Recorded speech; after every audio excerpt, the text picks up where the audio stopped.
At a public museum showcase, a dancer's explosive leap collides with the quiet stillness of an archivist, creating a moment that goes instantly viral.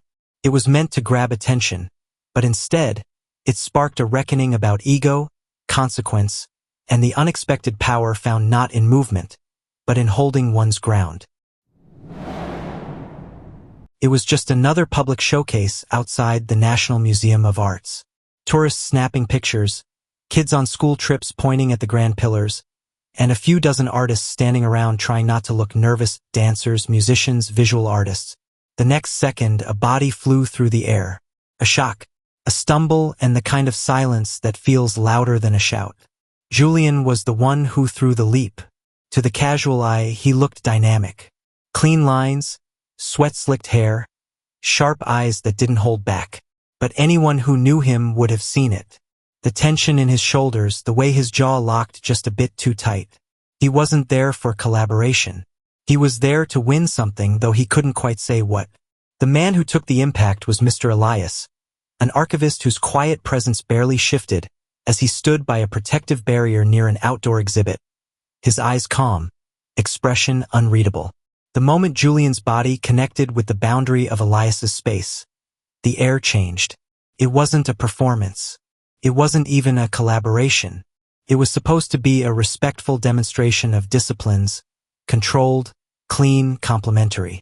Instead, it felt like something delicate had been broken. Mr. Elias stumbled back, not from physical force, but from the shock of it. He hadn't seen it coming, not because he wasn't capable, but because he didn't expect someone to use a public showcase to try and violate his space. Julian didn't pause. Not yet. He just landed, waiting for applause. But none came. Behind the barrier, someone dropped their phone. An older woman gasped. A few security personnel along the line took a sharp step forward before one of their supervisors raised a hand to hold them back. Mr. Elias's hand touched the barrier briefly. Then he straightened his back, adjusted his glasses, and walked off the platform without saying a single word. That silence, it said more than any shout ever could. Within 20 minutes, Mr. Elias was escorted inside. Julian was told the demonstration was over. There were no reviews, no press interviews, just a wave of muttering, side eyes, and camera flashes that burned hotter than the sun bouncing off the marble behind them. The footage went viral before Julian even got home. No sound, just a slow-motion replay of the leap, the near collision, the way Elias swallowed it like it didn't even register, but still somehow looked rattled by it. Everyone had their version of what happened. He lost control. It was a setup. Who the hell does an uncontrolled leap into a reserved space next to a guarding archivist? Maybe he was trying to prove something. Maybe he just snapped. Julian didn't speak on it. Not yet. But the truth is, the leap wasn't about Mr. Elias. Not really. It was about Julian, about something he'd been carrying around long before that demonstration ever started. And what happened afterward? That was about what kind of man Mr. Elias really was. But Julian wouldn't understand that until much later, after the cameras stopped rolling and the crowd moved on to the next thing. Julian didn't grow up resentful. He grew up unheard. Back in Portland, Oregon, his mother worked 2 jobs, the kind where you never see her face clean and keep the TV loud so you don't hear yourself think. His father left when he was young. They were good people. Tired, busy, but good. Still, Julian was the kind of kid people didn't really see unless he caused a problem. So he did. Dance gave him structure. Not peace, just structure. It gave him rules he could follow, and people had to clap when he finished a solo. That meant something. By the time he was 20, he had shelves full of regional performance awards, most of them already dusty. At 26, he opened his own small studio in a warehouse district between a brewery and a graphic design firm. At 30, the only students who still came regularly were kids too young to know better and women older than him, trying to reclaim a piece of their youth. Julian could still move with intensity, still command a stage, but he wasn't being challenged. He wasn't being seen on a larger scale. He started watching videos at night, performers in Berlin, experimental theater in Tokyo, street artists from places he'd never been. One clip caught his attention. It was a short reel showcasing different roles within the National Museum, mixed with public interaction. They weren't just moving. They were holding themselves like their presence meant something. Like standing still took just as much power as executing a complex sequence. Then he saw Mr. Elias.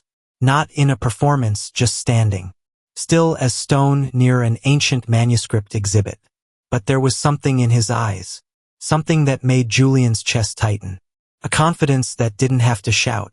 A strength that didn't need to leap. That made Julian agitated. And he didn't know why. When he heard the museum was participating in a public multidisciplinary arts showcase in London as part of a cultural program, he called in every favor he had.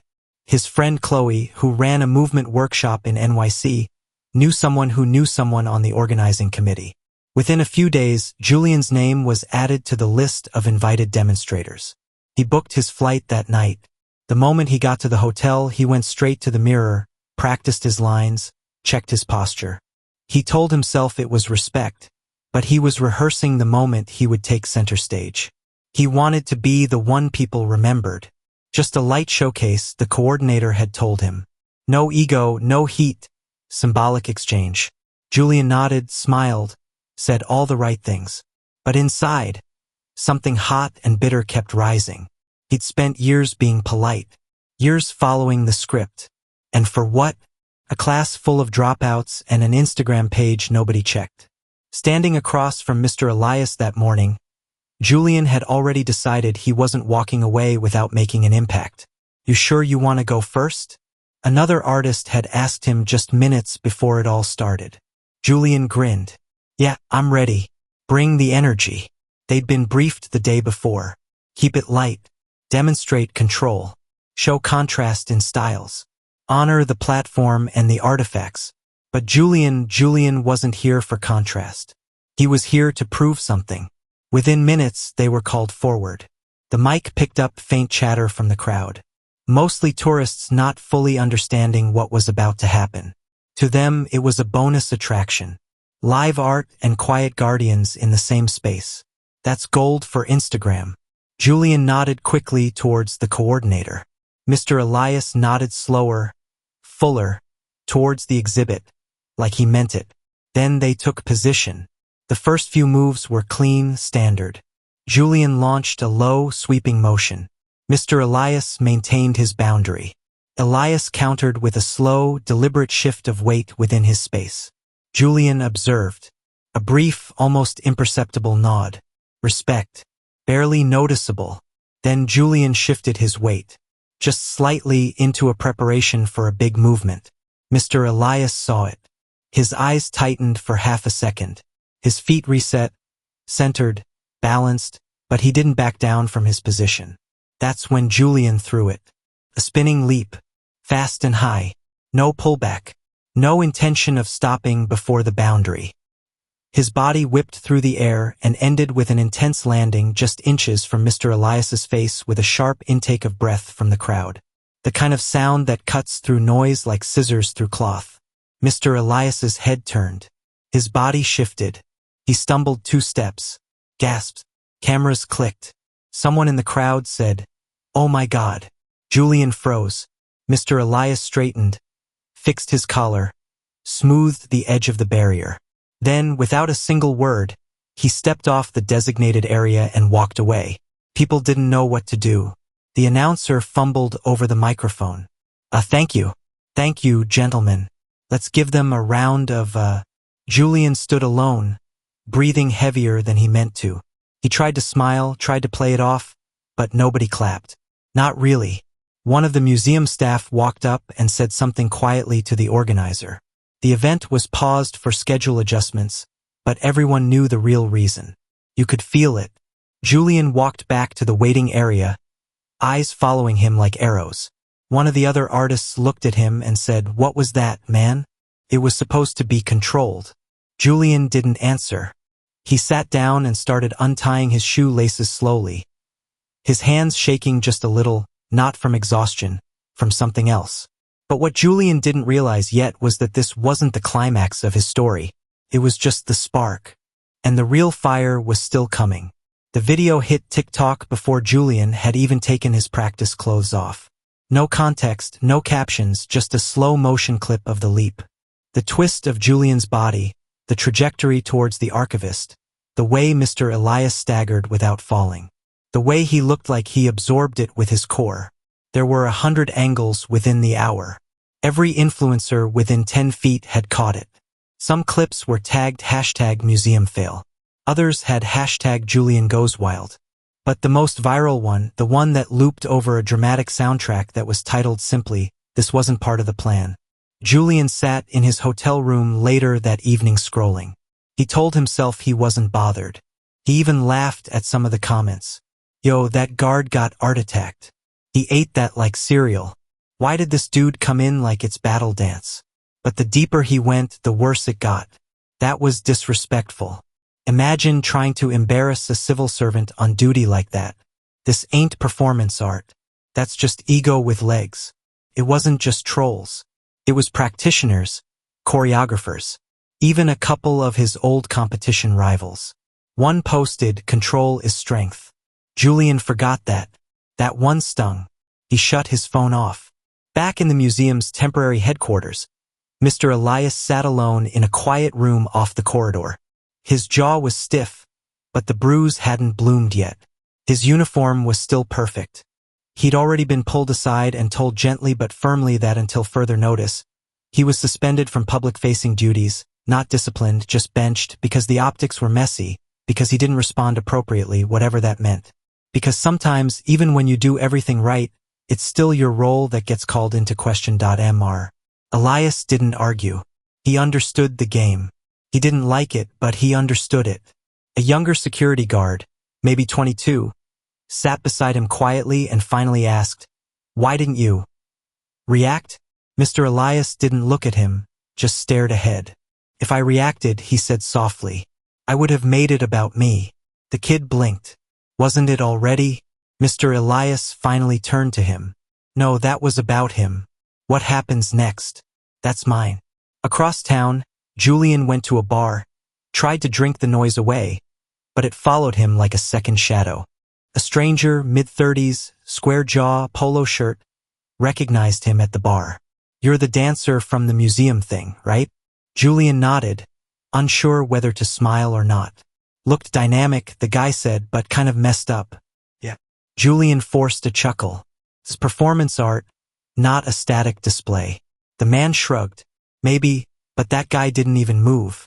Then he walked off and Julian sat there more alone than when he walked in. The next morning, emails came in. A few sponsors, nothing big, just local gear companies, asked to pause their collaborations.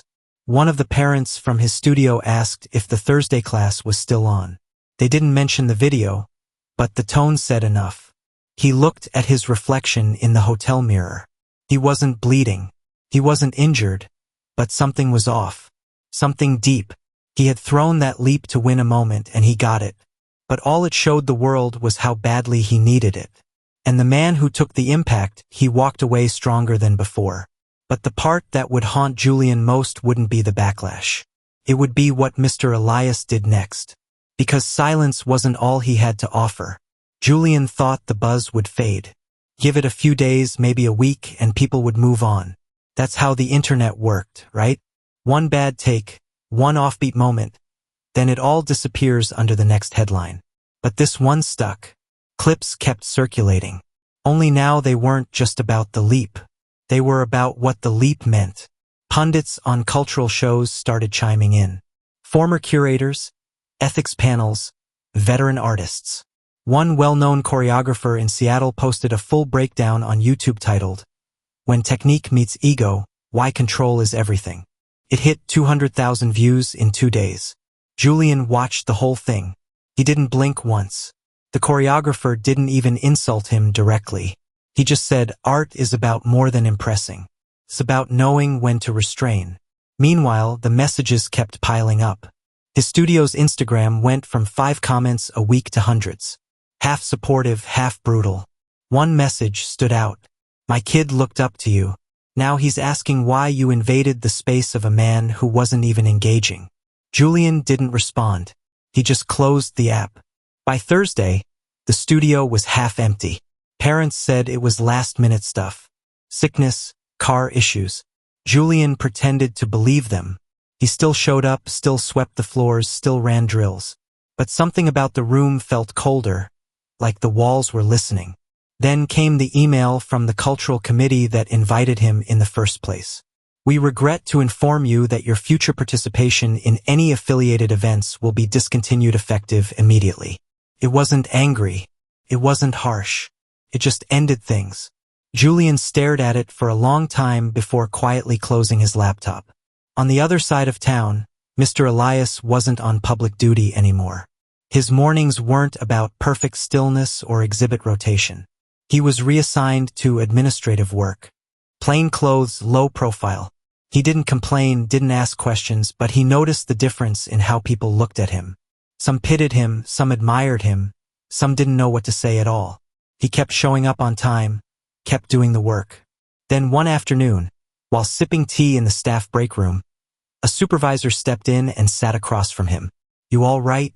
the supervisor asked. Mr. Elias nodded. "Didn't think you'd take it like this." Mr. Elias raised an eyebrow. "Like what?" "Quiet. No press, no rebuttal, no show of force." Mr. Elias shrugged. "It's not my story to clean up." The supervisor tapped his fingers on the table. "You're right, but you've got more weight than you think. People are watching." Mr. Elias didn't reply. That night, he went home and took off his shoes at the door like always, placed his folded cardigan on the chair, sat down, stared at the floor. Then he pulled out his phone, opened the Notes app, and started writing. It wasn't a rant. It wasn't even a statement, just thoughts about control, about the responsibility of presence, about how some moments aren't yours to prevent, but they are yours to carry. The next morning, he posted it. No hashtags needed, just words. Plain, honest, quiet. It spread faster than he expected. Even people who hadn't watched the original video started resharing it. A visual artist in Brooklyn quoted it and added, "That's what a real artist understands." A dance teacher in London sent it to every student in her school. And Julian, he saw it too. He read the post 3 times in one sitting. He didn't click like. He didn't comment, but he didn't sleep that night either. But what came next wasn't written. It happened face to face in a place where no one was recording. And that's where the real story turned. Julian thought about reaching out. He opened the message screen more than once. Typed things like, "Didn't mean for it to go that way," or "Wasn't personal." But each time he deleted the words before hitting send because deep down he knew they were lies. He meant every inch of that leap. He meant to disrupt Elias, if only for a few seconds. And now he was left with the truth. That he hadn't just startled a man, he violated the meaning behind him. The boundary, the moment, the silence. 1 week after the incident, Julian showed up at the Camden Arts Collective, an old school run out of a converted warehouse behind a coffee roasting plant. No Instagram, no hashtags, just a few dance mats, some scuffed equipment, and people who didn't care what your name was, only how you carried yourself. Word was Mr. Elias volunteered there sometimes, helping organize their archive. Julian didn't call ahead. He just walked in with his gym bag and waited by the wall. A couple of young dancers glanced at him, nodded without recognition. Nobody said a word about the viral video. Then the back door opened. Mr. Elias stepped in, plain jacket, comfortable trousers, bag slung over his shoulder like nothing was different. He saw Julian, their eyes locked. 1 second. 2. Julian stood. Mr. Elias dropped his bag and walked over. For a moment, nobody in the room moved. It felt like everyone was holding their breath. Julian spoke first, quiet, measured. "I shouldn't have done it." Mr. Elias tilted his head. "Which part?" Julian looked down. "The leap, the everything." Mr. Elias nodded slowly. "You did it because you thought it would make you feel bigger." Julian didn't respond. "You trained to control your body, but you never trained to control your need, did you?" Julian winced, not from anger, from truth. "I didn't come to perform," he said. "I came to apologize in person, not by online, not for cameras." Mr. Elias didn't speak right away. He looked around the room, then back at Julian. "You impacted me harder with that," he said. They stood there, silence, folding over the noise of stretching and feet hitting the floor. Finally, Mr. Elias stepped to the side and gestured to the open mat area. "You're here," he said. "Might as well move." Julian hesitated, then nodded. They stepped onto the mat together, bare feet tapping against old vinyl. No crowd, no lights, just breath and gravity. They didn't dance, not really. They moved slowly, measured exercises, explorations of space, breath control. Julian kept it light, and Mr. Elias returned everything with grace in his limited, contained way. No anger, no edge. After 30 minutes, they nodded. Julian sat against the wall, drenched in sweat, staring at the ceiling. "You ever feel like you don't know who you are without the applause?" he asked. Mr. Elias crouched beside him, thought about it. "I used to," he said, "until I realized applause is just noise. Purpose is quiet." Julian let that sit in his chest for a moment. "What happens now?" Mr. Elias stood. "That depends on what you do when no one's looking." And just like that, he walked off the mat area. No ceremony, no handshake photo, just movement, presence. Julian watched him go, feeling something shift inside. It wasn't forgiveness, not exactly. It was something harder. Accountability. The kind that doesn't come with a clean ending. The kind that sticks. He didn't post about it. Didn't try to spin the moment for his brand. He just showed up to the studio the next day and the one after. And the one after that. Fewer students, sure, but the ones who stayed, they started noticing something different. He taught slower, spoke less, asked more questions, and for once, he didn't treat every drill like a performance. He still had energy, but it was aimed inward now. But before this story closes, there's one last moment, and it didn't happen in a studio. It happened in a place where eyes watch, not with judgment, but with history. 3 weeks later, the museum staff were back at the public exhibit areas. The tourists had returned. Kids still giggled and pointed. Families snapped photos in front of the exhibits standing like statues. The routine hadn't changed. But for a few people watching closely, something was different. At precisely 11 a.m., the shift rotation began. Staff walked to their posts with quiet purpose. The new shift stepped forward in synchronized motion towards their designated zones. The crowd leaned in with phones ready. And there, walking to his position near the barrier, chin high, posture clean, was Mr. Elias, back in place, no press release, no grand announcement, just there. Somebody in the crowd whispered, "Isn't that the guy who—" But nobody finished the sentence because Mr. Elias didn't need it finished. He didn't look at the crowd, didn't wink, didn't smirk. He simply stood strong, still, present. And Julian, he was there too. Not up front, not with a camera, not to chase attention. He stood behind a row of tourists, hands in his jacket pockets, staring quietly, just watching. His eyes weren't full of pride or shame, just something closer to peace. When the showcase moment ended and the crowd dispersed, Julian stayed behind, lingering near the side gate. Just as Mr. Elias came off duty and stepped into the staff entrance, their eyes met one last time.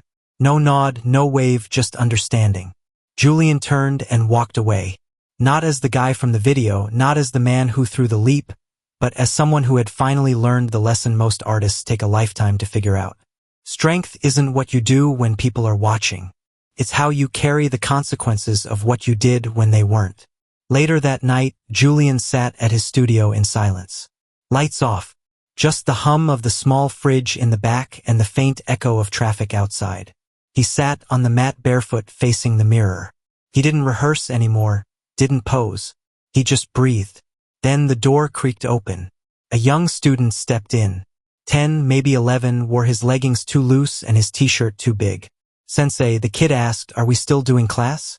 Julian stood, smiled faintly. "Yeah," he said. "We are." And he meant it this time. That night's lesson wasn't about grand leaps or how to impress an audience. It was about control, about how real artists step away from noise, not into it.